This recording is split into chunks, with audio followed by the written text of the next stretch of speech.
Donald John ട്രംപിന് പകരം വെക്കാൻ വേറെ ആരുമില്ല, പുള്ളിയേ ഉള്ളൂ. ആ യുദ്ധം നിർത്തിയത് ഞാനാണെന്ന് അവകാശപ്പെട്ട് അദ്ദേഹം 2 ഡസനിൽ കൂടുതൽ തവണ അവകാശവാദം ഉന്നയിച്ചു. ഒറ്റയ്ക്ക് പടവെട്ടി വന്നവനാണ് ഞാൻ എന്ന് നമ്മുടെ നിവിൻ പോളി ഇനി ഒറ്റ ഇന്ത്യക്കാരനെ ഇവിടെ പണിക്കെടുക്കുന്നുള്ള തീട്ടൂരം വിളിച്ചു, താരിഫുകൾ പ്രഖ്യാപിച്ചു. ട്രംപിന്റെ എട്ടുകാലി മമ്മൂഞ്ഞിന് സ്വഭാവത്തെ കുറിച്ച് പറഞ്ഞു. അങ്ങനെ നിങ്ങൾ പല കാര്യങ്ങൾ പറഞ്ഞല്ലോ. ഇനി ഞാൻ പറയട്ടെ, 4 വർഷം ട്രംപിനെ വേട്ടയാടിയതുപോലെ വല്ലതും ട്രംപ് തിരിച്ചു ചെയ്യുന്നുണ്ടോ? ഡിപ്ലോമാറ്റിക് ഒരു സമീപനം ഉണ്ടായിരുന്നല്ലോ, അതൊക്കെ തകിടം മറിഞ്ഞതായിട്ട് തോന്നുന്നില്ലേ ഷാജിന്? പേഴ്സണലി എനിക്ക് എന്റേതായിട്ടുള്ള വ്യക്തിപരമായ കാര്യങ്ങളല്ല. റിയൽ എസ്റ്റേറ്റ് കച്ചവടം പോലും നടത്തിക്കൊണ്ട് പോകാൻ പറ്റുമെന്നാണോ ഷാജിൻ വിചാരിക്കുന്നത്? ഞാൻ പറയാം എന്ന് പറയണ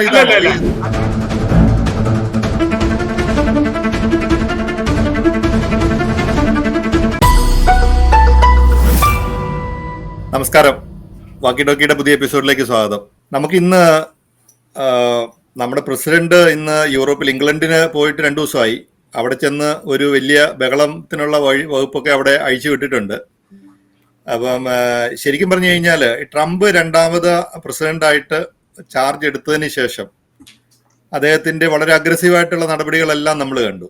നമുക്കിപ്പോൾ നമ്മുടെ രാജ്യവുമായിട്ട് ബന്ധപ്പെട്ട് തന്നെ പറയാവുന്ന ഒരു ഒറ്റ കാര്യം, ഇന്ത്യ പാകിസ്ഥാൻ യുദ്ധം നമ്മൾ പഹൽഗാമിൽ നടന്ന അതുമായിട്ട് നമ്മൾ പാകിസ്ഥാനുമായിട്ട് ഒരു 10-15 ദിവസത്തെ ആലോചനയ്ക്ക് ശേഷം ആക്രമണം നടത്തി.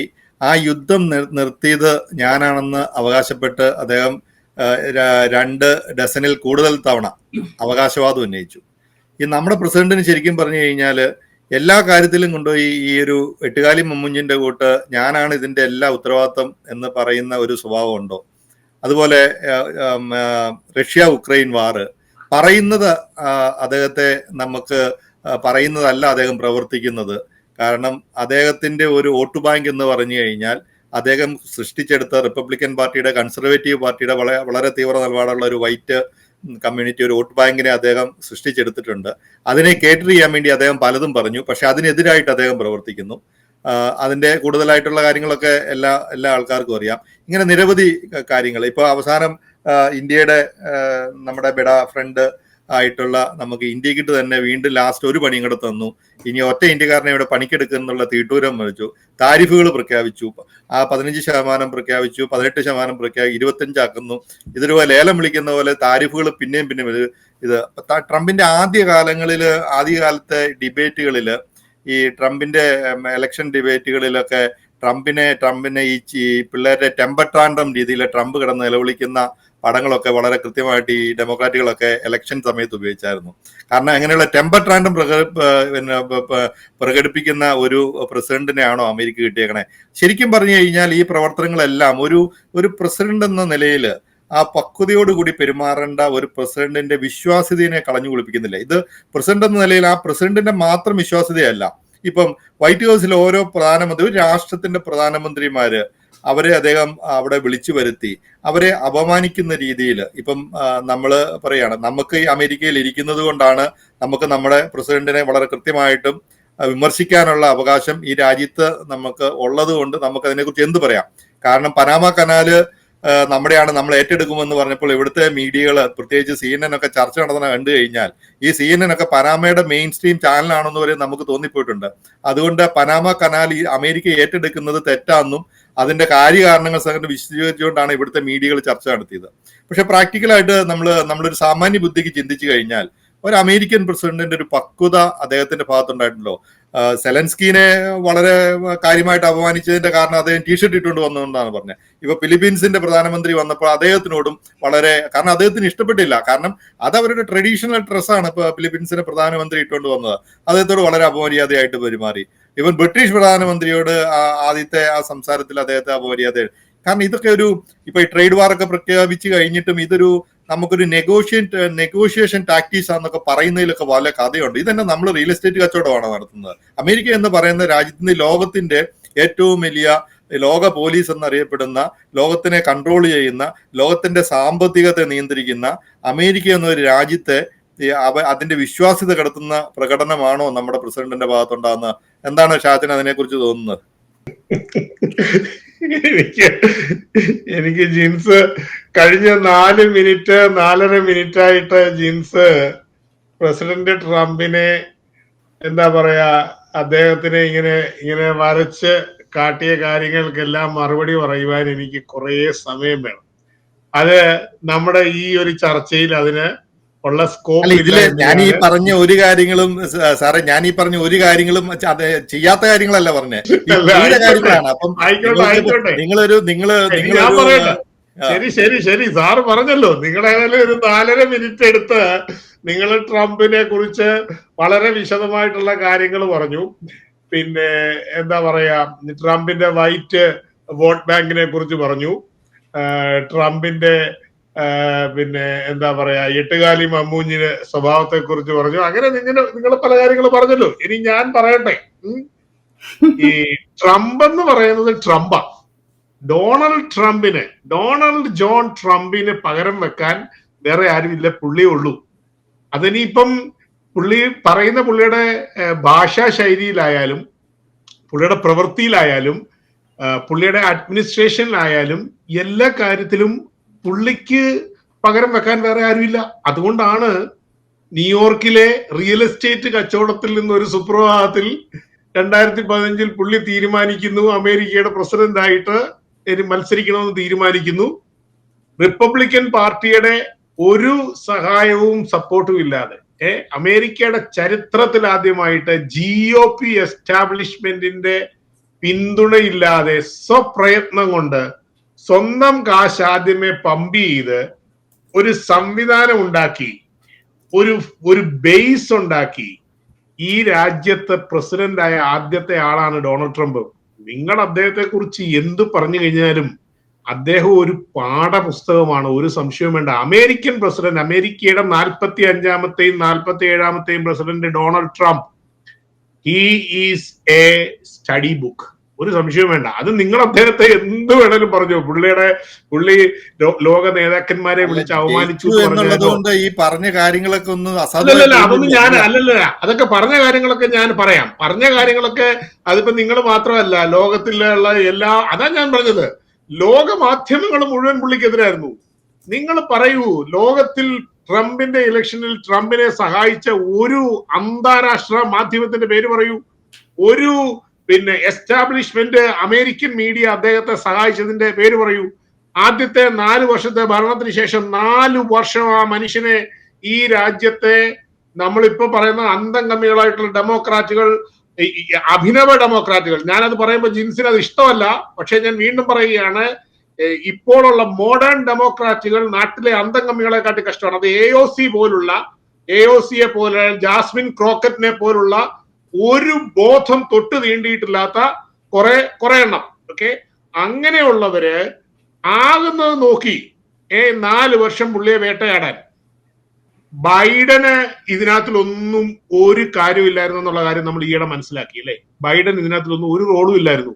ഈ FBI കൊണ്ട് മാർലാഗോ റെയ്ഡ് ചെയ്യിച്ചത്, ട്രംപിന്റെ പേരിൽ ന്യൂയോർക്കിൽ കേസ് രജിസ്റ്റർ ചെയ്യിച്ചത്, ട്രംപിനെ അവർ വേട്ടയാടാൻ നോക്കി 4 വർഷം അദ്ദേഹത്തെ ഒരു അമേരിക്കയുടെ ജിൻസ് ഇതെല്ലാം പറയുമ്പോൾ ഇപ്പൊ നിങ്ങൾ പറയുന്നു, ഞാൻ വേറെ കാര്യം പറയാം, 4 വർഷം ട്രംപിനെ വേട്ടയാടിയതുപോലെ വല്ലതും ട്രംപ് തിരിച്ചു ചെയ്യുന്നുണ്ടോ? അതിനോട് മറുപടി താ. നിങ്ങള് ലോക നേതാക്കന്മാരുടെ ഇടയിൽ അമേരിക്ക നാണം കിട്ടും. അമേരിക്ക എന്താ നാണം കിടാനാ? അമേരിക്ക ലോക നേതാക്കന്മാരുടെ ഇടയിൽ, ലോകത്തെ മാധ്യമങ്ങൾ, ഇന്ത്യയിലെ മാധ്യമങ്ങൾ, ഇപ്പൊ ഇന്ത്യയിലെ ചില മാധ്യമങ്ങൾ ട്രംപിനെതിരെ തിരിച്ചേക്ക. ട്രംപിന് എന്താന്നേ, അമേരിക്കയ്ക്ക് പ്രയോജനമുള്ള അമേരിക്ക ഫസ്റ്റ് പോളിസി എന്ന് പറയുന്ന ട്രംപിന്റെ അജണ്ട നേടിയെടുക്കാൻ ട്രംപിന് കഴിയുന്നുണ്ടോ? പുള്ളിയെ സംബന്ധിച്ചിടത്തോളം അത് മാത്രമേ ഉള്ളൂ ഇപ്പോഴത്തെ ഇഷ്യൂ. ഉണ്ട്. ഇല്ലെന്നുണ്ടെന്നുണ്ടെങ്കിൽ ഇപ്പം ലേറ്റസ്റ്റ് ആയിട്ട് ഇപ്പൊ ഏറ്റവും ലേറ്റസ്റ്റ് ഡീലാണ്.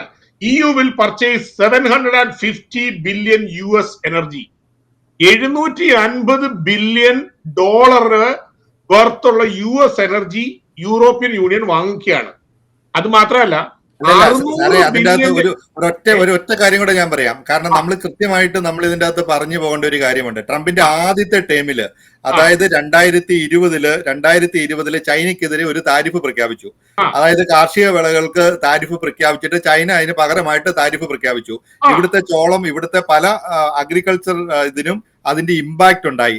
അവസാനം 28 ബില്യൺ ഡോളർ സബ്സിഡി കൊടുത്തിട്ടാണ് ഇവിടുത്തെ കർഷകരെ പിടിച്ചു നിർത്തിയത്. അതുകൊണ്ട് ഞാൻ പറയാം, ഇപ്പൊ നമ്മളിപ്പോ ഇന്ത്യക്ക് ഒരു താരിഫ് 15% വെക്കുന്നു. ഇന്ത്യൻ പ്രോഡക്ട്സ് ഇവിടെ വന്നിട്ട് കഴിഞ്ഞാൽ ഇവിടുത്തെ 4 മില്യൺ ഒരു വിലക്കയറ്റം ഉണ്ടാകുന്നുണ്ടോ? അല്ല, അതിന് ഞാനൊരു കാര്യം പറയാം. ട്രംപിന്റെ ആദ്യത്തെ 4 വർഷം ട്രംപ് തുടങ്ങി വെച്ച പല കാര്യങ്ങളും അതിന്റെ എഫക്റ്റ് 4 വർഷം കൊണ്ട് ബൈഡനെ നിയന്ത്രിച്ച ഒബാമ സംവിധാനവും നശിപ്പിച്ചു. വീണ്ടും അതിന്റെ അടിസ്ഥാനത്തിൽ നിന്ന് പണിഞ്ഞോണ്ട് വരേണ്ട പണിയാണ്. ഞാൻ ഒരു കാര്യം പറയാം. ആദ്യത്തെ 4 വർഷത്തിന് ശേഷം ഒരു 4 വർഷം കണ്ടിന്യൂവേഷൻ ഉണ്ടായിരുന്നെങ്കിൽ ഈ പ്രശ്നങ്ങളുണ്ട്. കാരണം ലോക രാജ്യങ്ങൾക്ക് പോലും മനസ്സിലായി അമേരിക്ക. അപ്പം ഈ ട്രംപ് എന്നുള്ള വ്യക്തിക്കപ്പുറത്തായിട്ട് അമേരിക്ക എന്ന് പറയുന്ന രാജ്യത്തോടുണ്ടായിരുന്ന ലോക രാജ്യങ്ങളുടെ ഒരു ഒരു ഒരു ഒരു ഭയവും ബഹുമാനവും ഒക്കെ 4 വർഷം കൊണ്ട് ബൈഡൻ അതങ്ങ് ഇല്ലാതാക്കി. പിന്നെ ട്രംപ് ബൈഡനെ കുറ്റം പറയാ, അല്ല നമ്മുടെ ബൈഡനെ കുറ്റം പറഞ്ഞിട്ട് കാര്യമില്ല. അത് പറയാതെ പോകാൻ പറ്റത്തില്ല. അത് പറയാതെ പോകാൻ പറ്റില്ല. അത് പറയാതെ നമുക്ക് മുൻപോട്ട് പോകാൻ പറ്റില്ല. കാരണം എന്താന്ന് ചോദിച്ചു കഴിഞ്ഞാൽ ആ 4 വർഷം അമേരിക്കയ്ക്ക് ഉണ്ടാക്കിയ നഷ്ടവും നാശവും അതിഭീകരമാണ്. ഈ രാജ്യത്ത് ഈ ഗ്യാസിന് കഴിഞ്ഞ എത്ര മാസമായി നിങ്ങളുടെ അവിടെ ഗ്യാസിന്റെ വില? നിങ്ങളുടെ അവിടെ നോർത്ത് ഈസ്റ്റ് സ്റ്റേറ്റിൽ ഇരിക്കത്തില്ല, സദേൺ സ്റ്റേറ്റിൽ 250ക്കും 290ക്കും ഇടയ്ക്ക് ഗ്യാസ് കയറി മാറി നിൽക്കുകയാണ്. ബൈഡൻ ഉണ്ടായിരുന്ന സമയത്ത് $4 വരെ പോയതാണ്. $4 വരെ ഇവിടെ ഈ സ്റ്റേറ്റിൽ ഗ്യാസ് പോയെടുത്ത് 290ക്ക് മേളിലോട്ട് ഗ്യാസ് ഇപ്പൊ പോകുന്നില്ല. ബിറ്റ്വീൻ 250 and 290 എല്ലായിടത്തും അങ്ങനെയൊക്കെ തന്നെ ആണ്. അധികം അങ്ങോട്ട് കൂടുന്നില്ലല്ലോ. ഇത് എന്തുകൊണ്ട് സംഭവിച്ചേ? ഇതെനിയും കുറയണമെന്നുണ്ടെന്നുണ്ടെങ്കിൽ ഈ ഷട്ട് ഡൗൺ ചെയ്ത ഗ്യാസ് ലൈൻസ് മുഴുവൻ ഓപ്പൺ ചെയ്യണ്ടേ? ഇവർ ഷട്ട് ഡൗൺ ചെയ്ത് വെച്ചിട്ട് അയാൾക്ക് ഒരിക്കലും ഫ്രാക്കിങ് പറ്റാത്ത രീതിയിലുള്ള നിയമം ഉണ്ടാക്കി വെച്ചിട്ട് പോയിരിക്കുകയാണ്. അപ്പൊ ഇതൊക്കെ നമ്മൾ പറയുന്ന പറഞ്ഞാൽ അമേരിക്കയ്ക്ക് ഗുണം ചെയ്യുന്ന കാര്യങ്ങൾ. നമ്മളെ സംബന്ധിച്ചിടത്തോളം ഈ രാജ്യത്ത് ജീവിക്കുമ്പോൾ നമ്മൾ പണ്ട് പറയൂലേ, നമ്മൾക്ക് നന്മ ഉണ്ടായാലേ നമുക്ക് മറ്റൊരാളെ സഹായിക്കാൻ പറ്റത്തുള്ളൂ. ഇവിടെ മുടിഞ്ഞു പോയി കഴിഞ്ഞു കഴിഞ്ഞാൽ നമുക്ക് വേറെ ആരെങ്കിലും $1 സഹായം ചെയ്യാൻ പറ്റുമോ?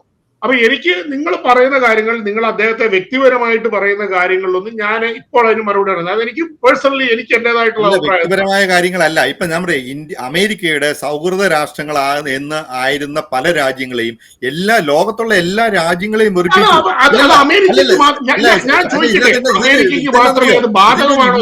ഇതിന്റെ നമുക്കൊരു പ്രതിസന്ധി ഉണ്ടാവുമ്പോൾ മറ്റൊരു വ്യക്തികളല്ല, ഇതൊരു റിയൽ എസ്റ്റേറ്റ് കച്ചവടമല്ല, ഇതൊരു ഒരു ബിൽഡറും ഒരു ബയറും തമ്മിലുള്ള ഒരു കച്ചവടമല്ല. കാരണം മറ്റുള്ള രാജ്യങ്ങൾ, ഇപ്പൊ ഉദാഹരണം എടുക്കുക, ഇന്ത്യ എന്തെല്ലാം ഓൾട്ടർനേറ്റീവ് ആലോചിച്ചു. ഇന്ത്യ അവസാനം ഇപ്പൊ പോയി ചൈനയുടെ അടുത്ത് പോലും പോയി സംസാരിക്കേണ്ടി വന്നു. നമ്മൾ എവിടെയൊക്കെ പോയി എന്തെല്ലാം നെഗോഷിയേഷൻ നടത്തുന്നു. ഈ ഡോളറിനെതിരെ നാളെ മറ്റൊരു നാണ്യം തന്നെ ഇത് ലോക നാണ്യമായിട്ട് ഉയർന്നു വരുമോ എന്നുള്ള കാര്യത്തിൽ തന്നെ അതിനുള്ള വഴി വെച്ചു കൊടുക്കുവാണ്. എല്ലാവരെയും ശത്രുക്കളാക്കിക്കൊണ്ട് ഈ പറഞ്ഞ പോലെ ഈ ഒരു റിയൽ എസ്റ്റേറ്റ് കച്ചവടം പോലെ നടത്തിക്കൊണ്ട് പോകാൻ പറ്റുമെന്നാണോ ഷാജൻ വിചാരിക്കുന്നത്? എന്ന് പറയുന്നത് അതിനകത്ത് ഞാൻ ഒരു കാര്യം പറയാം. ഇതിനകത്തൊരു ലോക പോലീസ് എന്നുള്ളതിനപ്പുറത്തായിട്ട് ട്രംപിനെ സംബന്ധിച്ചിടത്തോളം അമേരിക്കയിലെ ഇഷ്യൂസ് ആദ്യം പുള്ളിക്ക് സോൾവ് ചെയ്യണം. അമേരിക്കയുടെ പ്രശ്നങ്ങൾ പരിഹരിക്കാതെ ഒരു ലോക പോലീസിന്റെ തൊപ്പിയെടുത്ത് വെച്ച് നടന്നിട്ട് യാതൊരു കാര്യവും ഇല്ല എന്നുള്ള യാഥാർത്ഥ്യ ബോധം ഉണ്ടായ ആളാണ് പ്രസിഡന്റ് ട്രംപ് എന്നുള്ള കാര്യത്തിൽ യാതൊരു സംശയമില്ല. അങ്ങനെ അല്ലായിരുന്നുവെങ്കിൽ പുള്ളി വളരെ ഡിപ്ലോമാറ്റിക് ആയിട്ട് ഈ രാജ്യങ്ങളുമായിട്ടൊക്കെ ഒരു പരുവത്തിലൊക്കെ അങ്ങനെ പോയിട്ട് അവർക്ക് അത്യാവശ്യം അവിടെ ഇവിടെ 10-100 രൂപ കൊടുത്ത് ഒരു $1,000 ബില്യൺ ഒക്കെ കൊടുത്ത് അവരെ ഇങ്ങനെ സൂചിപ്പിച്ചൊക്കെ നിർത്തിയേനെ. അതല്ല പുള്ളിയുടെ സ്ട്രാറ്റജി എന്നുള്ളത് വ്യക്തമായില്ലേ? പുള്ളിയുടെ സ്ട്രാറ്റജി അമേരിക്ക ഫസ്റ്റ് ആണ് എന്നുള്ള കാര്യം വളരെ വ്യക്തമായി. കാരണം നമുക്ക് ചുവരുണ്ടെങ്കിൽ അല്ലാതെ എഴുതാൻ പറ്റുള്ളൂ. പറയുന്ന കാര്യങ്ങളിലൊക്കെ പ്രായോഗികമായിട്ട് ഇദ്ദേഹത്തിന്റെ നടപടികൾ എങ്ങനെ ഈ അദ്ദേഹത്തിന്റെ പ്രവർത്തനങ്ങൾ കൊണ്ട് ഒരു പോസിറ്റീവായിട്ടുള്ള ഒരു കാര്യവും ഇപ്പോൾ സംഭവിക്കുന്നില്ലല്ലോ. ഇനി അങ്ങനെ എന്താ ജിൻസ് അങ്ങനെ പറയുന്നത്? ഇപ്പം വിയറ്റ്നാമുമായിട്ടുള്ള ട്രേഡ് ഡീല് റെഡിയായി. അതുപോലെ തന്നെ യൂറോപ്യൻ യൂണിയനുമായിട്ടുള്ള ട്രേഡ് ഡീല് ആയി. കാനഡയുമായിട്ടുള്ള ഇഷ്യൂസിനതിൽ കുറെയൊക്കെ പരിഹാരമായി. ഇത് ഞാൻ ചോദിക്കുന്നത് അമേരിക്കൻ വിസ്കി കിട്ടാത്ത അവസ്ഥയുമായി ഓരോ എല്ലാ മേഖലകളിലും ഒരുപക്ഷെ ഒന്നിച്ചതിനൊന്നും ഒരു സൊല്യൂഷൻ വന്നെന്ന് വരില്ല. എല്ലാ മേഖലകളിലും ഒന്നിച്ച് സൊല്യൂഷൻ വരില്ല. കാരണം ഇത് വളരെ കോംപ്ലിക്കേറ്റഡ് ആയിട്ടുള്ള, വളരെ വാസ്റ്റ് ആയിട്ടുള്ള കുറെ കാര്യങ്ങളില്ലേ, കുറെ ഇഷ്യൂസ് ഇല്ലേ കഴിഞ്ഞ നാളുകളിലായിട്ട്. ഇപ്പൊ ബോർഡർ ക്രൈസിസിന് ഒരു പരിഹാരമായോ? അല്ലല്ല ഷാജ, ഇമിഗ്രേഷനിൽ ഓക്കെ ട്രംപിന്റെ പോളിസികൾ വളരെ കാര്യമായിട്ട് നടപ്പിലാക്കാൻ പറ്റുന്ന കാര്യങ്ങളാണ്. ബാക്കിയുള്ള കാര്യങ്ങളിൽ അതാണ് നമ്മുടെ ഈ രാജ്യത്ത് അത് നമ്മുടെ അതൊരു ഇഷ്യൂ ആണ്. അത് അമേരിക്കയെ സംബന്ധിച്ചിടത്തോളം അത് വളരെ കൃത്യമായിട്ട് നടപ്പിലാക്കേണ്ട ഒരു പരിപാടി തന്നെയാണ്. മറ്റുള്ള പല കാര്യങ്ങളിലും ഈ നടപടി കൊണ്ട് ഇതിന്റെ ഇമ്പാക്ട് അത് നിയർ ഫ്യൂച്ചറിൽ പോലും പരിഹരിക്കാൻ പറ്റാത്ത ഡാമേജും ഇമ്പാക്റ്റും ഉണ്ടാക്കുന്നു. അതാണ് ട്രംപിന്റെ ഇപ്പോഴത്തെ എല്ലാ കാര്യങ്ങൾക്കും പരിഹാരം എന്ന് പറയുന്നത് ഈ ട്രേഡില് ടാക്സ് ഇമ്പോസ് ചെയ്തുകൊണ്ട്, അത് അല്ലെ ഞാൻ നിങ്ങൾക്ക് ഈ ഒരു ഭീഷണിയുടെ സ്വരത്തിൽ സംസാരിക്കുന്നത് കൊണ്ട് ആ പ്രശ്നങ്ങളൊക്കെ പരിഹരിക്കപ്പെടുന്നുണ്ടോ? അല്ല, യുദ്ധത്തിലേക്ക് പോകാൻ താല്പര്യമില്ലാത്തത് കൊണ്ടല്ലേ ഓൾട്ടർനേറ്റ് ഓപ്ഷൻസ് നോക്കുന്നത്? ഓൾട്ടർനേറ്റ് ഓപ്ഷൻ എന്താണ്? സാങ്ഷൻസ് ആണ് ഓൾട്ടർനേറ്റ് ഓപ്ഷൻസ്. ഫ്രണ്ട്ലി ആയിട്ടിരിക്കുന്ന രാജ്യങ്ങളുമായിട്ട് സാങ്ഷൻസ് കൊണ്ടുവരാൻ പറ്റുമോ? പറ്റത്തില്ലല്ലോ. ട്രേഡ് സാങ്ഷൻസ്, ഇന്ത്യയുമായിട്ട് ട്രേഡ് സാങ്ഷൻസ് കൊണ്ടുവരാൻ പറ്റുമോ? പറ്റത്തില്ല. യൂറോപ്യൻ യൂണിയനുമായിട്ട് ട്രേഡ് സാങ്ഷൻ ഇടാൻ പറ്റുമോ? പറ്റത്തില്ലല്ലോ. അതുപോലെ തന്നെ എക്കണോമിക് സാങ്ഷൻ ഇടാൻ പറ്റുമോ? പറ്റില്ല. അപ്പൊ പിന്നെ എന്താ പറ്റുക? പറ്റുന്ന കാര്യങ്ങൾ എന്ന് പറയുന്നത് ഇങ്ങനെയുള്ള ഈ റെസിപ്രോക്കൽ ടാരിഫും അങ്ങനെയുള്ള കാര്യങ്ങളിലുള്ള നെഗോഷിയേഷൻ ആണ് ഏറ്റവും ബെസ്റ്റ് ആയിട്ടുള്ള ഓൾട്ടർനേറ്റീവ് എന്ന് പറയുന്നത്. അതിലേക്ക് ഒരു അമിക്കബിൾ സൊല്യൂഷൻ കൊണ്ടുവരിക എന്നുള്ളതാണ് പുള്ളിയെ സംബന്ധിച്ചിടത്തോളം പുള്ളിയുടെ സ്ട്രാറ്റജി. അതിനൊരു പക്ഷേ പുള്ളി ഭീഷണിയുടെ സ്വരങ്ങളും പറഞ്ഞു കാണും. അത് പണ്ടും പറഞ്ഞിട്ടില്ലേ? പണ്ട് നമ്മുടെ സ്റ്റേറ്റ് ഡിപ്പാർട്ട്മെന്റ്സിൽ നിന്ന് സെക്രട്ടറി ഓഫ് സ്റ്റേറ്റുമാര് മറ്റു രാജ്യങ്ങളിൽ വിളിച്ച് പറയാറില്ലേ, അവിടെയുള്ള ആളുകൾക്കെതിരെ, അതായത് ഓരോ സർക്കാർ സ്പോൺസേർഡ് ആയിട്ടുള്ള അട്രോസിറ്റീസ് അഴിച്ചുവിടുന്ന സെക്രട്ടറി ഓഫ് സ്റ്റേറ്റ്സ്, നമ്മുടെ മുൻകാലങ്ങളിലുള്ള സെക്രട്ടറീസ് ഓഫ് സ്റ്റേറ്റ്സ് എത്രയോ തവണ രാജ്യതലവന്മാരെ വിളിച്ചിട്ട് വാൺ ചെയ്തിട്ടുണ്ട്. അത് നടക്കില്ല, അത് പാടില്ല. അപ്പൊ അതൊക്കെ കാലാകാലങ്ങളിൽ ഓരോ നേതാക്കന്മാരുടെ അവരുടെ ഒരു പേഴ്സണാലിറ്റിക്ക് അനുസരിച്ച് അവർ പറഞ്ഞിട്ടുണ്ട്. അപ്പൊ ട്രംപിന്റെ പേഴ്സണാലിറ്റി അനുസരിച്ച് പല കാര്യങ്ങളും ട്രംപ് പറയുന്നു. അത് എല്ലാ കാര്യങ്ങളിലും നമ്മൾ കുറ്റം കണ്ടുപിടിക്കാൻ പോയിട്ട് എല്ലാ കാര്യങ്ങളും ഇതിപ്പം പ്രശ്നം എന്നറിയോ? പുള്ളിയെ സംബന്ധിച്ചിടത്തോളം പുള്ളി അങ്ങനെ ഒരു അറ്റൻഷൻ പുള്ളിക്ക് വേണമെന്ന് ആഗ്രഹിക്കുന്ന ഒരാളായിരിക്കാം. പുള്ളിയുടെ പേഴ്സണാലിറ്റി കണ്ടെടുത്തോളം എനിക്ക് മനസ്സിലായി.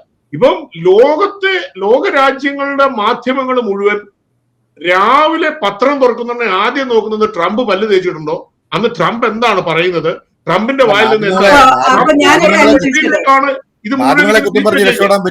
അല്ല, ഞാനൊരു കാര്യം ചോദിച്ചോട്ടെ അതിനിടയില്. ഇപ്പോ ട്രംപിന്റെ പേഴ്സണാലിറ്റി, ട്രംപ് എന്താ ചെയ്യുന്നത് എന്നൊക്കെ നമ്മൾ പറയുന്നുണ്ട്. ഞാൻ അതിനൊന്നും എതിർക്കുന്നില്ല.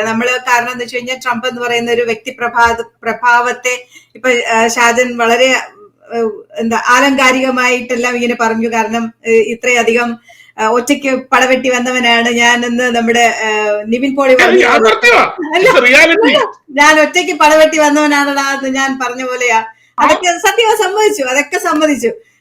അപ്പൊ ഞാനൊരു കാര്യം ചോദിച്ചോട്ടെ, ഇതിന്റെ ഇടയിലും നമുക്ക് ഇപ്പൊ ഈ അമേരിക്ക എന്ന് പറയുന്ന ഒരു നാടിന്, അല്ലെങ്കിൽ അമേരിക്ക എന്ന് പറയുന്ന ഈ വമ്പൻ രാജ്യത്തിന് ഇത്രയും വർഷങ്ങളായിട്ട് നമ്മൾ കാത്തു സൂക്ഷിച്ചിരുന്ന ഒരു ഡിപ്ലോമാറ്റിക് ഒരു ഫ്രണ്ട്ഷിപ്പോ അല്ലെങ്കിൽ ഡിപ്ലോമാറ്റിക് ആയിട്ടുള്ള ഒരു സൗഹൃദ രാഷ്ട്രങ്ങളോടുള്ള ഒരു സമീപനങ്ങൾ ഉണ്ടായിരുന്നല്ലോ, ഡിപ്ലോമാറ്റിക് ഒരു സമീപനം ഉണ്ടായിരുന്നല്ലോ. അതൊക്കെ തകിടം മറിഞ്ഞതായിട്ട് തോന്നുന്നില്ലേ ഷാജിന്? അതായത് ഇപ്പോ ഉദാഹരണത്തിന് നാറ്റോയുമായിട്ടുള്ള ഒരു സമീപനം, G7 രാഷ്ട്രങ്ങളുമായിട്ടുള്ള ഒരു സമീപനം, അതായത് വെട്ടൊന്ന് തുണ്ട് രണ്ടെന്നുള്ള വിധത്തിലുള്ള അത് ബാക്കിയുള്ള കാര്യങ്ങളിലൊക്കെ ആയിക്കോട്ടെ. ഇപ്പൊ ഈ പറഞ്ഞ താരിഫിന്റെ പ്രശ്നത്തിൽ റെസിപ്രോക്കൽ അതൊക്കെ നമുക്ക് സമ്മതിച്ചു കൊടുക്കാം. കാരണം നീ ഞങ്ങൾക്ക് ഒന്ന് ചെയ്താൽ ഞങ്ങൾ രണ്ട് ചെയ്യൂ എന്നുള്ളതൊക്കെ പുള്ളിയുടെ ഒരു പേഴ്സണാലിറ്റി ആണെന്നുള്ളത് സമ്മതിച്ചു ഷാജൻ. ഓക്കെ, ഞങ്ങൾ അത് സമ്മതിക്കുന്നു.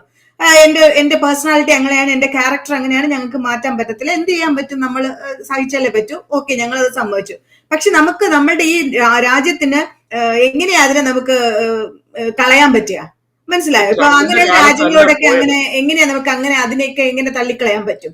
ഞാൻ പറയുന്നു അത് ഓക്കെ, ട്രംപിന്റെ ഭാഗത്ത് നിന്ന് വന്ന ആ ഡിപ്ലോമാറ്റിക് റിലേഷൻഷിപ്പിൽ ഡിപ്ലോമാറ്റിക് റിലേഷൻഷിപ്പ് എന്ന് പറയുന്നത് എന്നും എല്ലാ കാലത്തും ഒരേ നിലയിൽ പോകണം എന്ന് നമുക്ക് പറയാൻ പറ്റില്ല. ഒരേ നിലയിൽ ഈ ഡിപ്ലോമാറ്റിക് ഇതിൽ മുമ്പേ പിന്നെ നമ്മൾ മറ്റൊരു ചർച്ചയിൽ പറഞ്ഞതുപോലെയാണ്, ഈ രാഷ്ട്രീയ പാർട്ടികളിൽ അങ്ങോട്ടും ഇങ്ങോട്ടും വ്യത്യാസം വരത്തില്ലേ എന്ന് പറയുന്ന പോലെ ഈ ഫ്രണ്ട്ഷിപ്പുകൾ കാലാകാലങ്ങളിൽ മാറുന്നതിന് തുല്യമായിട്ട് ഡിപ്ലോമാറ്റിക് റിലേഷൻഷിപ്സ് മാറിക്കൊണ്ടേയിരിക്കും. അതിനകത്തൊരു സംശയമൊന്നും വേണ്ട. ഇപ്പൊ ഇന്ത്യയിൽ കോൺഗ്രസ് സർക്കാർ ആയിരുന്ന സമയത്ത് ഇന്ത്യ എല്ലാ കാലവും പാലസ്തീനെ അതിശക്തമായിട്ട് പിന്തുണച്ചിരുന്നു. പക്ഷെ ഒരു BJP സർക്കാർ വന്നപ്പോൾ എന്ത് സംഭവിച്ചു? ഇസ്രയേലുമായിട്ടാണ് ഇന്ത്യയെ സംബന്ധിച്ചിടത്തോളം ഇന്ത്യയുടെ സൗഹൃദം. അതുപോലെ തന്നെ അമേരിക്കയുമായിട്ട് പിന്നെ സൗഹൃദത്തിലായി. അപ്പൊ ഇത് ഇപ്പോൾ ട്രംപിന്റെ ഈ 2ാം ടേമിൽ തീർച്ചയായിട്ടും പല രാജ്യങ്ങളുമായിട്ടുണ്ടായിരുന്ന ബന്ധങ്ങളിൽ ഒരു വിള്ളൽ വന്നിട്ടുണ്ട്. ഇല്ല എന്ന് ഞാൻ പറയുന്നില്ല. ഇന്ത്യ ഉൾപ്പെടെയുള്ള രാജ്യങ്ങളിൽ പിന്നെ ഈ 2nd ടേമിൽ ട്രംപ് 2.0 ഒരു വിള്ളൽ വന്നിട്ടുണ്ട്. അതിനൊക്കെ അതിൻ്റെതായിട്ടുള്ള റീസൺസ് ഉണ്ട്. അതൊരു പ്രധാനപ്പെട്ട പോയിന്റ് ആണ്. എന്നാന്നറിയോ, ഒരു നേതാവിന്, അത് അമേരിക്ക പോലെയുള്ള ഒരു രാജ്യത്തിന്റെ പ്രസിഡന്റിന് ഒരു വിശ്വാസ്യത എന്ന് പറഞ്ഞൊരു സംഭവം ഉണ്ടല്ലോ. ആ വിശ്വാസ്യത ചോദ്യം ചെയ്യപ്പെടുന്നത് ഇപ്പൊ ഇന്ത്യയായിട്ട് വളരെ നല്ല സൗഹൃദം കീപ്പ് ചെയ്യുകയും നമ്മുടെ പ്രധാനമന്ത്രിയായിട്ട് നല്ലൊരു ബന്ധം കീപ്പ് ചെയ്യുകയും അദ്ദേഹത്തിന്റെ ഇലക്ഷൻ ടൈമിൽ ഇവിടെ വന്ന് അദ്ദേഹത്തെ എൻഡോഴ്സ് ചെയ്യുകയും ചെയ്ത ഇന്ത്യയുടെ പ്രധാനമന്ത്രിക്ക് ചില വാഗ്ദാനങ്ങൾ കൊടുത്ത് ട്രേഡ് താരിഫിൽ ഏറ്റവും കുറച്ച് താരിഫ് പ്രഖ്യാപിച്ചിട്ട് $450 ബില്യൺ F-55 പോർ വിമാനങ്ങളെ റിവൈവ് ചെയ്യാനുള്ള കോൺട്രാക്റ്റിലാണ് പാകിസ്ഥാനോട് ചർച്ച നടത്തുന്നത്. അദ്ദേഹത്തിന്റെ മക്കളും മരുമക്കളും ഒരു ടീം പാകിസ്ഥാനിൽ പര്യടനം നടത്തുന്നു. അത് കഴിഞ്ഞിട്ട് പിന്നെ അവിടുത്തെ പട്ടാള മേധാവിനെ ഡിന്നറിന് വിളിക്കുന്നു. അതായത് മറ്റുള്ള രാജ്യങ്ങളുടെ പ്രസിഡന്റുമാരെയും പ്രധാനമന്ത്രിമാരെയും മാത്രം ക്ഷണിക്കുന്ന സ്റ്റേറ്റ് ഡിന്നറിന് ക്ഷണിക്കുന്നു. ഇതൊക്കെ പറയുമ്പോൾ ഇപ്പൊ ഇന്ത്യക്കാരായിട്ടുള്ള ആൾക്കാർക്ക് ട്രംപിനോടുള്ള ആ ഒരു വലിയ ഒരു ആരാധന മാറിയിട്ടുണ്ടല്ലോ. കാരണം അത് നമ്മുടെ സോഷ്യൽ മീഡിയ കാണുന്ന ഇതിൽ വരാതെ, അതാണല്ലോ വിശ്വാസ്യത എന്ന് പറയുന്നത്. ഇങ്ങനെയുള്ള ഒരു നേതാവിനെ എങ്ങനെ വിശ്വസിക്കാൻ പറ്റും? മാസങ്ങളുടെ വ്യത്യാസത്തിലാണ് ഈ ചേഞ്ച് വരുന്നത്. മാസങ്ങളുടെയും ദിവസങ്ങളുടെയും വ്യത്യാസത്തിലാണ് ഈ റിലേഷൻഷിപ്പിൽ ചേഞ്ച് വരുന്നത്. അവിടെയാണ് ഈ വിശ്വാസത്തിന് കോട്ടം തട്ടുന്നത്. അവിടെയാണ് നമുക്ക് പ്രശ്നം വരുന്നത്. ഇതിനകത്തിലെ ഒരു അടിസ്ഥാനപരമായിട്ടുള്ള കാര്യം എന്ന് പറയുന്നത്, ട്രംപിനെ സംബന്ധിച്ചിടത്തോളം ബാക്കി എല്ലാം സെക്കൻഡറി ആണ്. നിങ്ങൾ ഈ പറയുന്ന കാര്യങ്ങളൊക്കെ സമ്മതിക്കാൻ വേണ്ടി, അല്ലെന്നുണ്ടെങ്കിൽ അതിന്റെ ഒരു ടെക്നിക്കാലിറ്റിക്ക് വേണ്ടി ഞാൻ സമ്മതിച്ചാൽ പോലും ഞാൻ പറയുന്നത്, ട്രംപിനെ സംബന്ധിച്ചിടത്തോളം അമേരിക്ക ഫസ്റ്റ് എന്ന പോളിസിക്ക് ഒരു കോട്ടം വരാനും പുള്ളിക്കാരൻ ആ ഒരു ഒറ്റ ഗ്രൗണ്ടിലാണ് പുള്ളിയുടെ എലക്ഷൻ മുഴുവൻ പുള്ളി റൺ ചെയ്തത്. അമേരിക്ക ഫസ്റ്റ് എന്ന് പറയുന്ന പോളിസിക്ക് ഒരു രീതിയിലും പുള്ളി അത് വാട്ടർ ഡൗൺ ചെയ്യുകയില്ല. അതിന്റെ പേരിൽ പുള്ളി ഷാജൻ ആ പറഞ്ഞ ഒരു കാര്യം തന്നെ എടുക്കാം. ഇപ്പൊ ഈ ട്രേഡ് താരിഫുകൾ അനൗൺസ് ചെയ്തു, ഒരു താരിഫ് യുദ്ധം തന്നെ സ്റ്റാർട്ട് ചെയ്തു. പക്ഷെ നമ്മൾ ഈ അമേരിക്കയിൽ നമ്മൾക്കറിയാം, നമ്മൾ ദിവസേന ഉപയോഗിക്കുന്ന പല പ്രോഡക്റ്റുകളും ചൈനയുടെയാണ്. പല പ്രോഡക്റ്റുകൾ അല്ല, മുഴുവൻ പ്രോഡക്റ്റുകൾ, ആമസോണിൽ നിന്ന് മേടിക്കുന്ന പ്രോഡക്റ്റുകൾ മുഴുവൻ നമ്മൾ ചൈനയുടെ പ്രോഡക്റ്റുകൾ ഒഴിവാക്കിയിട്ട് മേടിക്കാനായിട്ട് ഗൂഗിളിൽ സെർച്ച് ചെയ്താൽ ചിലപ്പോൾ ആ പ്രോഡക്റ്റ് പോലും ആമസോണിൽ പോലും ഉണ്ടാകാറില്ല. അപ്പൊ നമ്മളൊരു 4 വർഷത്തെ കാലാവധിയുള്ള ഒരു അമേരിക്കൻ പ്രസിഡന്റിന് ഇങ്ങനെ ഇവിടെ എന്തെങ്കിലും ഒരു പ്രൊഡക്ഷനുള്ള സംവിധാനം സ്റ്റാർട്ട് ചെയ്യാതെ ഇങ്ങനെ വളരെ മണ്ടത്തരത്തോടു കൂടി വളരെ പെട്ടെന്ന് യാതൊരുവിധ ആലോചന ഉണ്ടായിരിക്കാം, പക്ഷെ ഒരു പരിഹാരം കാണാതെ ഇങ്ങനെ ചുമ്മാ ഒരു ടെമ്പർ ടാൻട്രത്തിന്റെ രീതിയിൽ അത് കിടന്ന് പെട്ടെന്ന് ഇങ്ങനെയുള്ള കാര്യങ്ങൾ ഇമ്പോസ് ചെയ്ത് കഴിഞ്ഞാൽ ഇവിടെ എല്ലാ ഈ ടെക് മേഖലയിൽ വർക്ക് ചെയ്യുന്ന ആൾക്കാർക്കറിയാം, അമേരിക്കയിലുള്ള ടെക്നോളജി കമ്പനികൾക്ക്, ഇവിടുത്തെ പ്രധാനപ്പെട്ട കമ്പനികൾക്കെല്ലാം മാൻ പവർ, അതായത് ട്രെയിൻഡ് മാൻ പവറിന്റെ ഷോർട്ടേജ് ഉണ്ട്. പണ്ടിപ്പോ നമ്മൾ പറയാം, നമ്മള് ഇൻഫർമേഷൻ ടെക്നോളജിയിൽ നമ്മുടെ നാട്ടിലുള്ള ഇന്ത്യക്കാർക്ക് എങ്ങനെയാണ് അവസരം വന്നത്, എങ്ങനെയാണ് തെലുങ്കനും കന്നഡികയും മലയാളിയും ഒക്കെ ഇവിടെ കൂടുതൽ വന്നു കയറിയത്? ആ ഷോർട്ടേജ് ഉള്ള സമയത്ത് ഇനി ഒറ്റ ഇന്ത്യക്കാരനെ ഇവിടെ ഹയർ ചെയ്യേണ്ടെന്ന് പറയുന്നതൊക്കെ മണ്ടത്തരമല്ലേ? ആ ഒരു അങ്ങനെയൊന്നും പറയത്തില്ല. ഒറ്റ ഇന്ത്യക്കാരനെ ഹയർ ചെയ്യണ്ടെന്നും പറഞ്ഞിട്ടില്ല. ഇപ്പൊ ഗൂഗിളിനോട് അങ്ങനെ പറഞ്ഞിട്ടുണ്ട്. നിങ്ങൾ ഹയർ ചെയ്യുമ്പോൾ അമേരിക്കൻ സിറ്റിസൺസിന് പ്രയോറിറ്റി കൊടുക്കണം. നിങ്ങൾക്ക് അമേരിക്കൻ സിറ്റിസൺസിന് പ്രയോറിറ്റി കൊടുക്കണം. അല്ലാതെ ഇവിടെ പഠിച്ചിറങ്ങുന്ന കുട്ടികൾക്ക് ഇവിടെ 10,000, 80,000, 90,000, 1 ലക്ഷം, $1.5 ലക്ഷം കൊടുത്ത് ബാച്ചിലേഴ്സ് പഠിച്ചിറങ്ങുന്ന കുട്ടികൾക്ക് അവർക്ക് ഒരു 10,000 75,000 $80,000 കൊടുത്ത് ശമ്പളം കൊടുത്തിട്ട് ജോലിക്ക് ഹയർ ചെയ്യാനായിട്ട് പറ്റാതെ അല്ലെങ്കിൽ ചെയ്യാതെ അമിത ലാഭം ഉണ്ടാക്കാൻ വേണ്ടി ഇവിടുത്തെ ടെക് ഭീമന്മാർ ഇന്ത്യയിൽ പോയി 10,000 35,000 $40,000 ഹയർ ചെയ്തുകൊണ്ട് വരുന്നു. അത് നടക്കില്ല എന്നാ പുള്ളി പറഞ്ഞത്. ഇവിടെ പഠിച്ചിറങ്ങുന്ന കുട്ടികൾക്ക് ഇവിടുത്തെ അമേരിക്കൻ സിറ്റിസൺസിന് പ്രയോറിറ്റി, അത് എല്ലാ രാജ്യക്കാരും അങ്ങനെയല്ലേ. ഇപ്പം മിഡിൽ ഈസ്റ്റിൽ മുഴുവൻ ഇപ്പം പിന്നെ എന്താ സ്വദേശിവൽക്കരണം എന്ന് പറഞ്ഞ കാര്യം നടത്തിക്കൊണ്ടിരിക്കുകയല്ലേ. ചില ജോലികളിൽ അവരെ മാത്രമേ എടുക്കുള്ളൂ. ഇവിടെ അങ്ങനെയുണ്ടോ?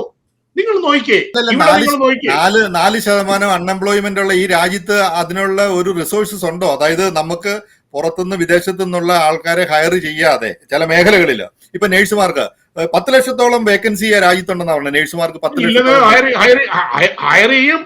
ഇപ്പൊ തുടങ്ങിയിട്ടില്ലേ, വീണ്ടും ഹയറിങ് തുടങ്ങിയേക്കല്ലേ. നേഴ്സുമാരെ ഇപ്പം വീണ്ടും ഹയർ ചെയ്തുകൊണ്ടിരിക്കുകയാണ്.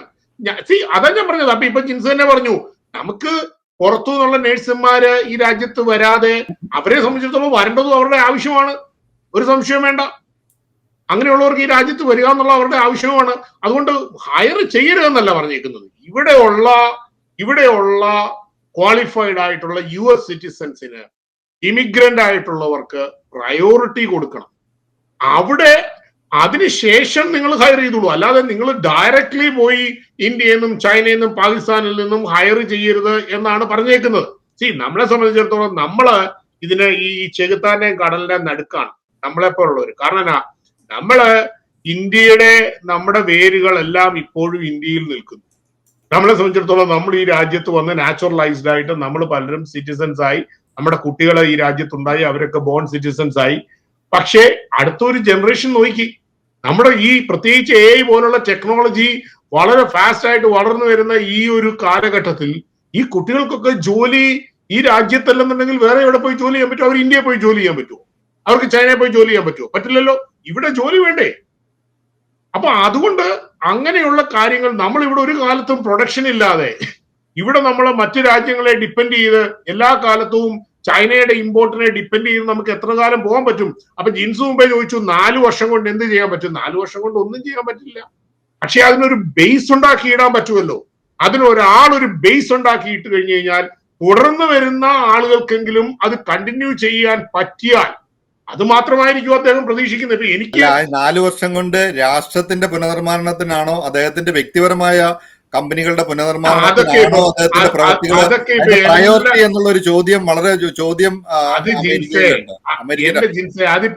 അതിപ്പോ എല്ലാ രാഷ്ട്രീയ നാൻസി പെലോസിക്കൊക്കെ ഈ $100 മില്യൺ ഒക്കെ അസറ്റ് ആയത് നാൻസി പെലോസി അമേരിക്കൻ പ്രസിഡന്റ് ആയിട്ടാണോ?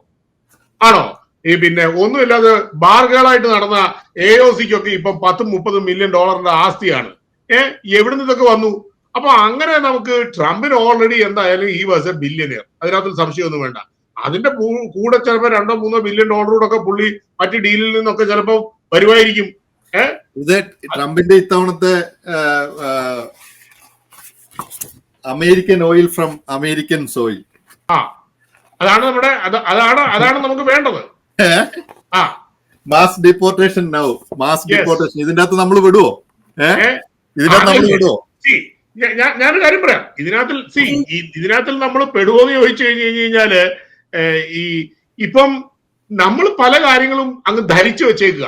നമ്മൾ വിചാരിക്കുന്നത് US സിറ്റിസൺ ആണെന്നുണ്ടെന്നുണ്ടെങ്കിൽ ഇവിടുത്തെ ഗവൺമെന്റിന് ഈ പിന്നെ ഹോംലാൻഡ് സെക്യൂരിറ്റിക്കോ അല്ലെന്നുണ്ടെങ്കിൽ ഐസിനോ നാച്ചുറലൈസ്ഡ് US സിറ്റിസൺ ആയതുകൊണ്ടൊന്നും ചെയ്യാൻ പറ്റത്തില്ലെന്ന് നമ്മൾ ധരിച്ചു വെച്ചേക്കുന്നത്. അങ്ങനെ ഒരു കാര്യമില്ല. നമ്മൾ let us go back and read. അതിന്റെ നിയമങ്ങൾ വായിച്ചാൽ അറിയാൻ പറ്റും. They can strip off your citizenship. Yes. They can strip off your citizenship if you are a criminal. ഒരു സംശയം വേണ്ട. അതുകൊണ്ടാണ് മാർക്കോ റൂബിയോ പറഞ്ഞത് വിസ എന്ന് പറയുന്നത് PR അല്ലെങ്കിൽ immigration green card is a visa ജിൻസെ. അത് എന്നെക്കാട്ടി നല്ലതായിട്ട് നിങ്ങൾക്കല്ലേ അറിയാവുന്നത്. ഗ്രീൻ കാർഡ് എന്ന് പറയുന്നത് ഒരു വിസയാണ്. ഗൾഫ് കൺട്രിയിൽ ഇക്കാമ എന്ന് പറയാം അല്ലെ. നമ്മൾ അവിടെ വിസ എടുത്തു കഴിഞ്ഞാൽ ഇക്കാമ എന്ന് പറഞ്ഞൊരു കാർഡ് കൊടുക്കും. അവിടെ ഗൾഫിൽ ചെന്നേച്ച് തോന്നിയാസം കാണിച്ചു കഴിഞ്ഞാൽ അവിടെ നിൽക്കാനോട് സമ്മതിക്കോ? ഇല്ലല്ലോ. അപ്പൊ അമേരിക്കയിൽ വന്നിട്ട് എന്ത് തോന്നിയാസവും കാണിക്കാം. അപ്പൊ അതിന് പ്രശ്നമില്ല.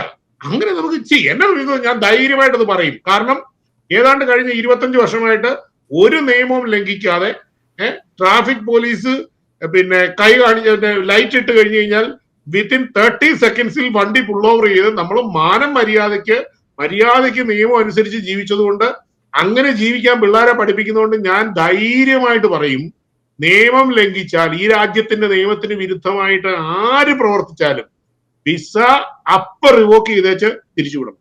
ഒരു സംശയം വേണ്ട, അത് ആരായാലും. കാരണം അതൊരു രാജ്യത്തിന്റെ പരമാധികാരത്തിൽ പെടുന്ന കാര്യമല്ലേ. അതിനെ നിങ്ങൾക്ക് അക്കാര്യത്തിൽ നിങ്ങൾക്ക് എതിർപ്പുണ്ടോ? എന്താ പെട്രീഷ്യ എന്താ പറയുന്നത്? ഇല്ല, എനിക്ക് അതിൽ എതിർപ്പില്ല. പക്ഷെ ഇപ്പൊ ഞാനൊരു കാര്യം പറയാം. ഷാജൻ പറഞ്ഞത് ഈ നമ്മുടെ രാജ്യത്ത് മാത്രമല്ല, മറ്റു പല നാടുകളിലും അങ്ങനെ തന്നെയാണ്. സിറ്റിസൺ, അതായത് നാച്ചുറലൈസേഷൻ ആണെങ്കിൽ ക്രിമിനൽ റെക്കോർഡ്, ക്രിമിനൽ ആക്ടിവിറ്റിയിൽ പെട്ടിട്ടുണ്ടെങ്കിൽ അവരുടെ സിറ്റിസനെ റിവോക്ക് ചെയ്ത് തിരിച്ചയക്കാനുള്ള ലോ ഉണ്ട്. അത് എനിക്ക് പറയാനുള്ളത്, ഈ IT പിന്നെ പ്രൊഫഷണലുകളെ എന്താ പറയാ എടുക്കണ്ട എന്ന് പറഞ്ഞ കാര്യം, അത് ഇന്ത്യക്കാരെ സ്പെസിഫിക് ആയിട്ട് പറഞ്ഞിട്ടുണ്ട്. അതായത് ഇവിടെ തന്നെയുള്ള അമേരിക്കൻസിനെ എടുക്കണം, അബ്രോഡ് ഓവർസീസിൽ പോയിട്ട് എടുക്കരുത് എന്നുള്ളത് മൈക്രോസോഫ്റ്റിനോടും ഗൂഗിളിനോടും പല ടെക് കമ്പനികൾക്ക് പറഞ്ഞിട്ടുണ്ട്. സോ അതിനെ എക്കോ ചെയ്തുകൊണ്ട് ഇന്നലെയോ ആണോ ഡേ ബിഫോർ യെസ്റ്റർഡേ ആണോ നമ്മുടെ വൈസ് പ്രസിഡന്റും ഒരു സ്റ്റേറ്റ്മെന്റ് കൊടുത്തിട്ടുണ്ട്, ഒരു സ്പീച്ചിൽ പറഞ്ഞിട്ടുണ്ട്.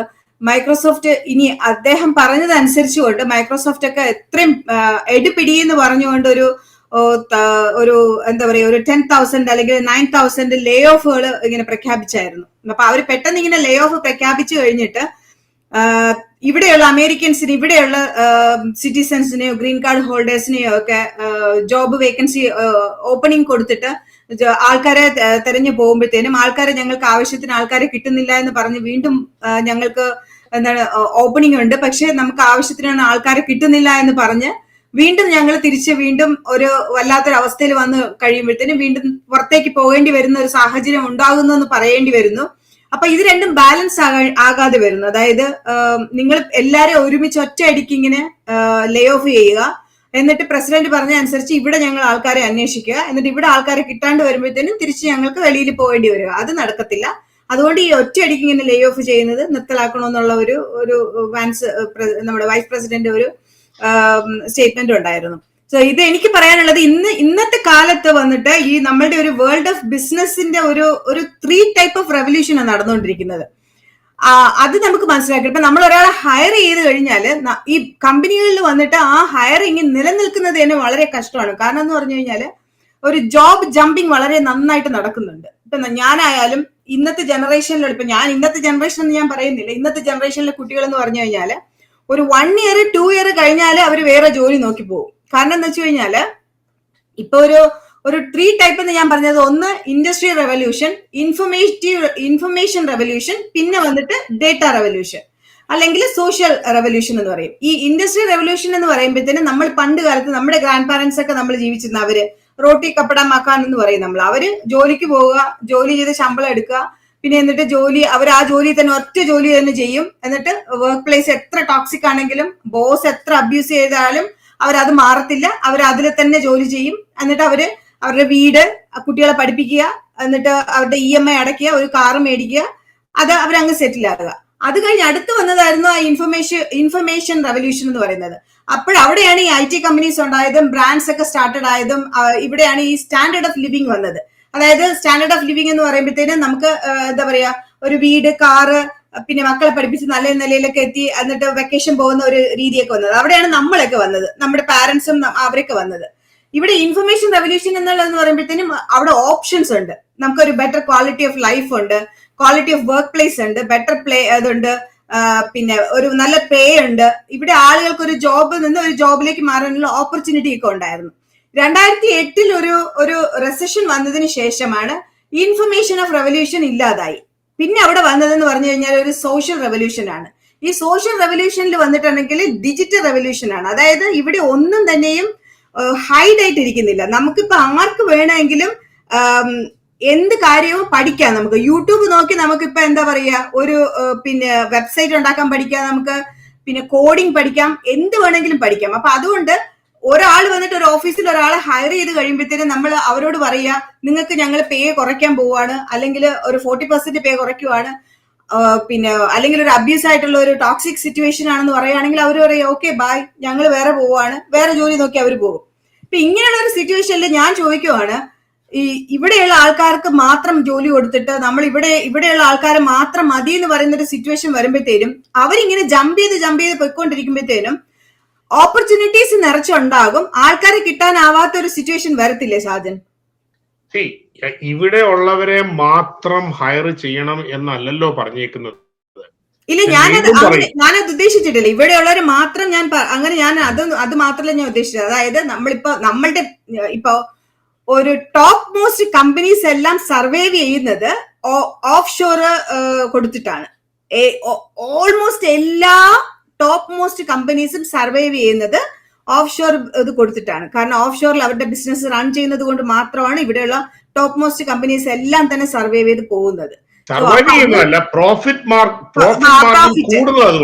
ഞാൻ സർവൈവ് ചെയ്തത് ഉദ്ദേശിച്ചത് അവരുടെ പ്രോഫിറ്റ് ഹൈ ആയിട്ട് പോകുന്നത് അതുകൊണ്ടാണ്.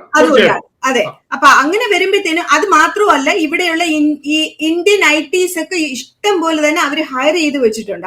അപ്പൊ അങ്ങനെ വരുമ്പോ ഇവിടെയുള്ള ആൾക്കാർക്ക് പ്രയോറിറ്റൈസ് ചെയ്തിട്ട് ബാക്കിയുള്ളവർക്ക് ജോലി കൊടുത്താൽ മതി എന്നുള്ള ഒരു ഓപ്ഷൻ വരുമ്പോഴത്തേനും ഇവിടെയുള്ള ആൾക്കാർക്ക് ഇവിടെ ഉള്ളവർക്ക് ജോലി കൊടുത്തിട്ട് ബാക്കിയുള്ളവർക്ക് ജോലി കൊടുത്താൽ മതി എന്നുള്ളതല്ല. പ്രയോറിറ്റൈസ് ചെയ്യണം എന്ന് പറയുമ്പോൾ ഇവിടെ ഇപ്പോൾ നടക്കുന്നത്, ഇവിടെയുള്ള ഈ പ്രത്യേകിച്ച് ഈ ടെക് കമ്പനികൾ മുഴുവൻ ഈ മറ്റ് രാജ്യങ്ങളിൽ പോയി ഡയറക്റ്റ് H1B കൊണ്ടുവരികയാണ്. ഒരു 100 H1B കൊണ്ടുവരുന്നുണ്ടെങ്കിൽ ഇവിടെ 10 പേർക്ക് കൊടുക്കും. ആ ഒരു സാഹചര്യം മാറണം.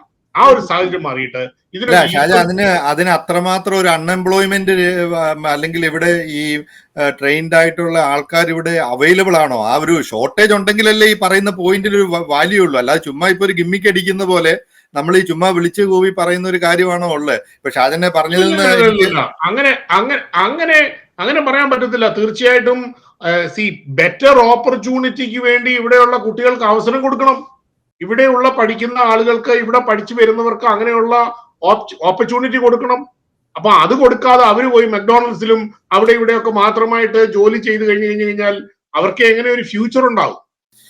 എനിക്ക് തോന്നുന്നത് ഷാജൻ പറഞ്ഞത് ഇതൊരു പൊളിറ്റിക്കൽ സ്റ്റണ്ട് എന്നതിലുപരി ഇത് ട്രംപിന്റെ മറ്റൊരു പ്രഖ്യാപനം എന്ന് മാത്രമേ നമുക്ക് കണക്കൂട്ടാൻ പറ്റുള്ളൂ. ഷാജൻ എനിവേ ഈ ചർച്ചയിൽ അവതരിപ്പിച്ചത് ട്രംപിന്റെ ഒരു വ്യക്തിപരമായ കപ്പാസിറ്റിയും കഴിവും കൊണ്ട് അമേരിക്കൻ പ്രസിഡന്റിന് എന്ത് മണ്ടത്തരം കാണിച്ചാലും കുഴപ്പമില്ല എന്ന ഒരു ആംഗിളിൽ, അല്ലെങ്കിൽ ഏകദേശം അതുപോലെയൊക്കെ അദ്ദേഹത്തിന്റെ അങ്ങനെയൊന്നുമല്ല. എന്ത് വൃത്തികേടും കാണിച്ചാലും അമേരിക്കൻ പ്രസിഡന്റായിട്ട് ആ ഒരു ഹാലോയിൽ ഇരിക്കുക എന്നുള്ളതിനപ്പുറത്തായിട്ട് എന്നെ സംബന്ധിച്ചിടത്തോളം ഞാൻ വളരെ വ്യക്തമായിട്ട് അക്കാര്യത്തിൽ പറയാം. ട്രംപിനെ സംബന്ധിച്ചിടത്തോളം അമേരിക്ക ഫസ്റ്റ് എന്ന് പറയുന്ന അജണ്ടയാണ് പുള്ളിയുടെ പ്രയോറിറ്റി. അത് മാത്രമാണ് പുള്ളിയുടെ ലക്ഷ്യം. അതിനുവേണ്ടി പുള്ളിക്കാരൻ ചെയ്യാൻ പറ്റുന്നത് എല്ലാം ചെയ്യും. അതിനുവേണ്ടി ഒരുപക്ഷെ പുള്ളി ഫ്രണ്ട്ഷിപ്പ് ബ്രേക്ക് ചെയ്യണമെങ്കിൽ പുള്ളി ചിലപ്പോൾ ഫ്രണ്ട്ഷിപ്പ് ബ്രേക്ക് ചെയ്യുമായിരിക്കും. കാരണം ആ ഒരു അജണ്ടയ്ക്ക് പുള്ളിക്ക് ഇനി ആകെ ഉള്ളത് അടുത്ത 3 വർഷം കൂടെ ഉള്ളു. ഓൾമോസ്റ്റ് 1 വർഷം കഴിയാൻ പോവാണ്. അടുത്ത 3 വർഷത്തിനുള്ളിൽ പുള്ളിക്ക് ചെയ്യാൻ പറ്റുന്ന മാക്സിമം കാര്യങ്ങൾ ചെയ്യണം. അതിനെ ബിസിനസ് എന്നോ അല്ലെന്നുണ്ടെങ്കിൽ പുള്ളിയുടെ സ്വന്തം ഇതെന്നോ ഒക്കെ പറഞ്ഞു കഴിഞ്ഞാല് ഓഫ് കോഴ്സ് പറയുന്നവർ പറഞ്ഞുകൊണ്ടിരിക്കും. But definitely we see a lot of changes. Accountable ആണ്. കാരണം ഈ ട്രംപിന്റെ ഈ പ്രവർത്തനങ്ങള് പൊതുവെ ലോകരാജ്യങ്ങൾക്കിടയിൽ ആ വിശ്വാസ്യത, പഴയ പോലെ അമേരിക്കയുടെ ഒരു വിശ്വാസ്യത കളഞ്ഞാൽ അത് അമേരിക്ക എന്നൊരു രാജ്യത്തിന്റെ അസ്തിത്വത്തെ തന്നെയായിരിക്കും ചോദ്യം ചെയ്യുന്നത്. തീർച്ചയായിട്ടും അതൊന്നും ഉണ്ടാകാതെയൊക്കെ ഹാൻഡിൽ ചെയ്യാനായിട്ട് പറ്റുമെന്നുള്ളതാണ് എന്റെ ഒരു വിശ്വാസം. ഓക്കെ, അപ്പൊ നമുക്ക് അടുത്ത ഒരു വിഷയമായിട്ട് അടുത്ത ദിവസം കാണാം. Thank you.